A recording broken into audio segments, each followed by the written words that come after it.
Amérique du Sud, la cordillère des Andes domine la côte occidentale sur une longueur de plus de 7000 km.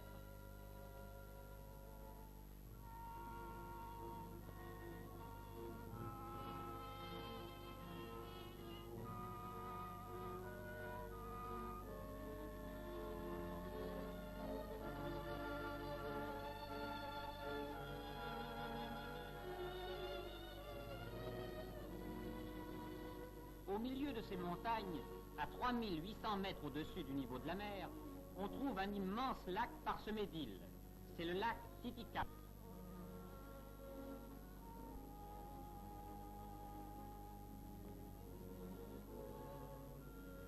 Ces régions sont si peu boisées que les Indiens font leurs embarcations avec des roseaux.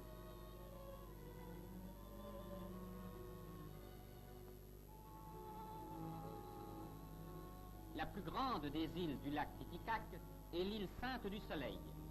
La légende rapporte que c'est là que naquit le créateur de la tribu des Incas, fils du Soleil et de la Lune. C'est à Cuzco que fut fondé l'empire des Incas qui s'étendait sur toute la cordillère des Andes. Il dura jusqu'à la conquête de Pizarro en 1531.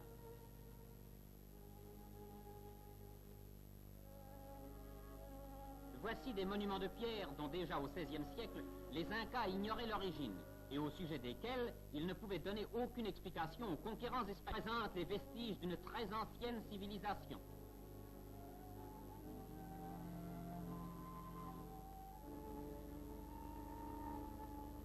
Près de Cuzco se trouvent les ruines d'une forteresse du vieux peuple guerrier Inca. On se rendra mieux compte des difficultés qu'eurent à surmonter ces hommes pour équarrir ces énormes blocs de pierre et les assembler, en se rappelant qu'ils ne possédaient ni outils mécaniques, ni mortier.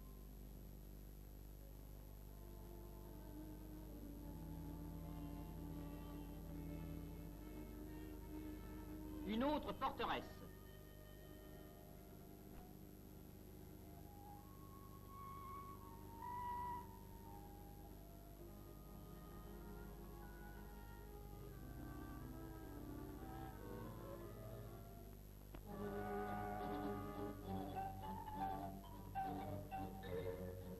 Actuellement, les descendants des Incas travaillent dans les mines, à moins qu'ils ne soient pêcheurs ou agriculteurs.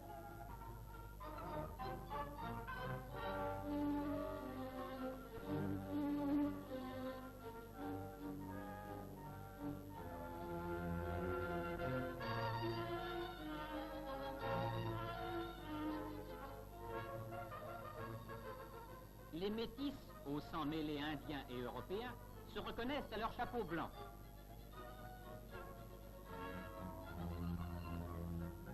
La grande majorité des Indiens habitent la ville de Cuzco.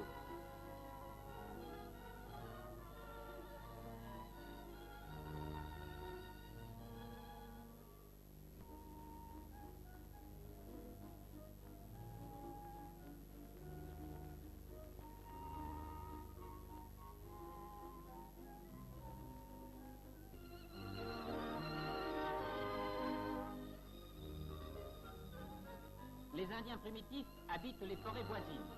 Ils viennent à la ville les jours de marché.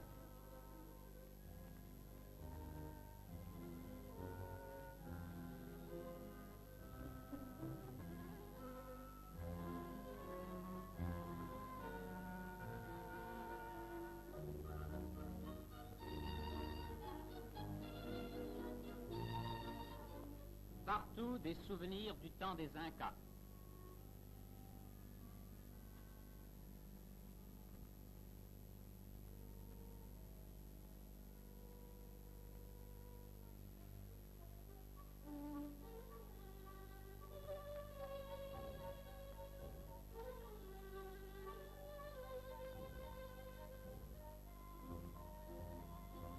Saviez-vous que c'est de ce pays que nous vint la pomme de terre?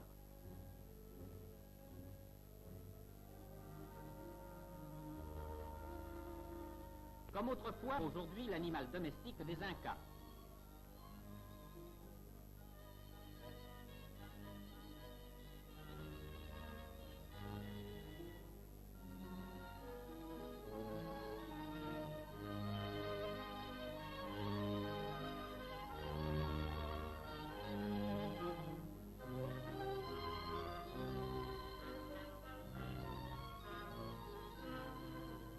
Cet animal fournit une laine particulièrement appréciée en raison de sa souplesse et de sa solidité.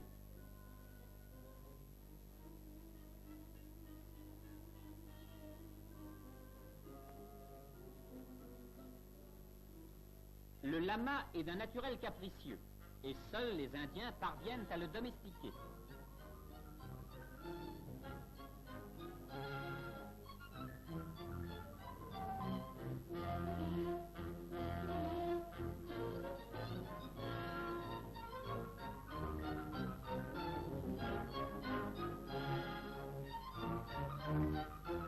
Les Espagnols, eux, ont importé l'âne et le mulet.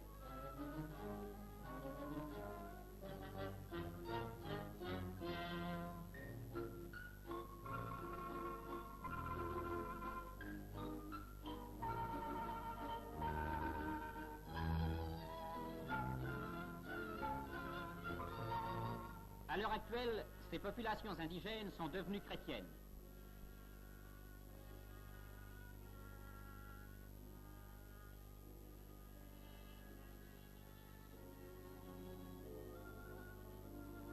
Un ancien temple inca consacré au soleil a été transformé en église catholique.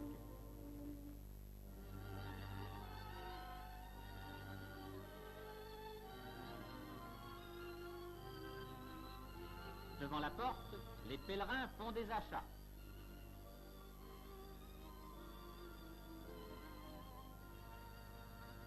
Devant l'église, étrange paradoxe.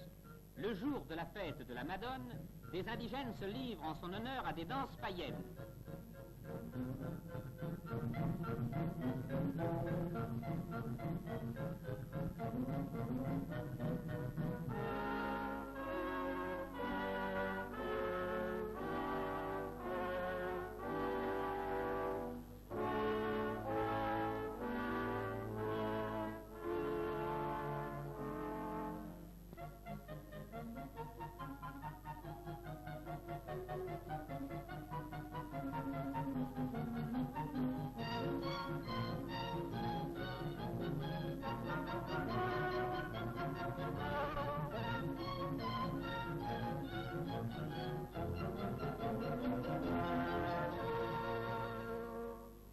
Au nord de l'empire des Incas, il y avait lors de la conquête espagnole d'autres empires indiens dont la civilisation était également très avancée.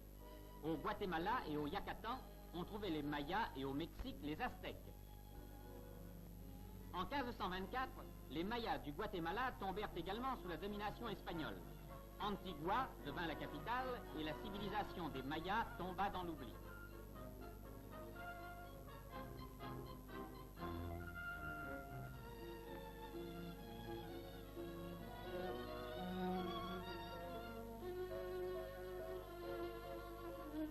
Actuellement, la forêt vierge recouvre ce qui reste de l'empire des Mayas.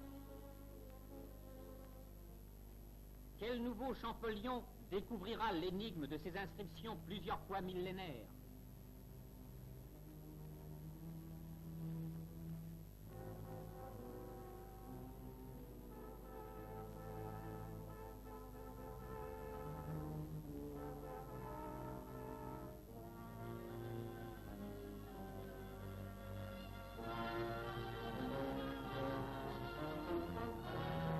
Le Mexique d'aujourd'hui se trouvait autrefois sous la domination des Aztèques. Le dieu le plus important était Huitzilopochtli, dieu de la guerre. Il avait le soleil pour symbole. C'est en son honneur que des êtres humains étaient sacrifiés au sommet de cette pyramide.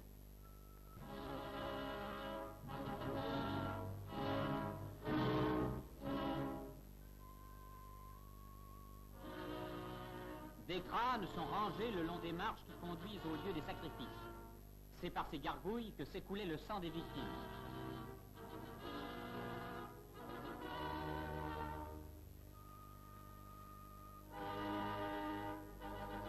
Une autre pyramide.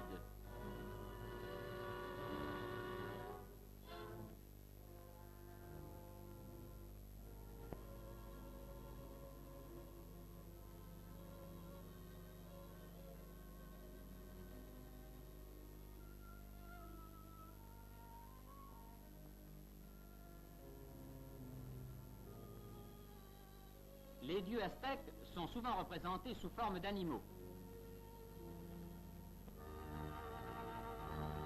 La cathédrale de Mexico est construite sur les fondations d'un ancien temple aztèque.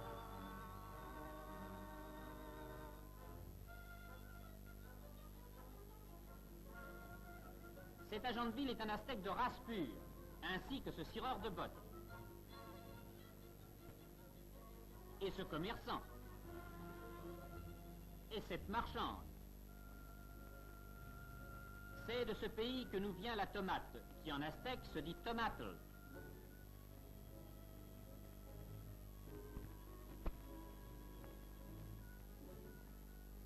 Les métis d'ascendance espagnole sont fort nombreux.